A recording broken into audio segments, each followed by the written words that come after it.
মামামের সকালবেলাটা কিভাবে কাটলো সরস্বতী পুজোর দিন, চলো তোমাদের সাথে সেটাই শেয়ার করি। সকালবেলায় তো দেখলে ওকে ঘুম থেকে তুলে আগে নিম হলুদ গায়ে মাখাতে নিয়ে গেছি। ও মা, সে কি কাণ্ড! কিছুতেই সে নিম হলুদ মাখবে না, কারণ গায়ে নাকি লেগেছে। যাক, অনেক কষ্ট করে মাখিয়ে ওকে স্নান করিয়ে ড্রেসটা পরিয়ে দিলাম। তাও বা কিন্তু অনেকটা কষ্ট করেই ড্রেসটা পরাতে হয়েছে, ও শাড়ি পরবে না। তো ভাবলাম আজকে সরস্বতী পুজোর দিন, আর প্রথম হাতে খড়ি দেবে, তাহলে একটু শাড়িটা না পরালে ভালো লাগে না, ওর নাম করে কিনেছি যেহেতু।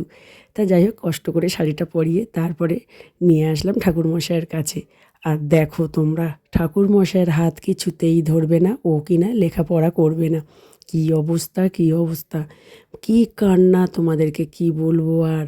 সে অনেক কষ্ট করে জাস্ট একটা আর লেখাতে পেরেছে, তাও বা আমার কোলে এসে বসেছে। তারপরে নিয়ে গেলাম ওকে একটু ফটো তুলতে ছাদে।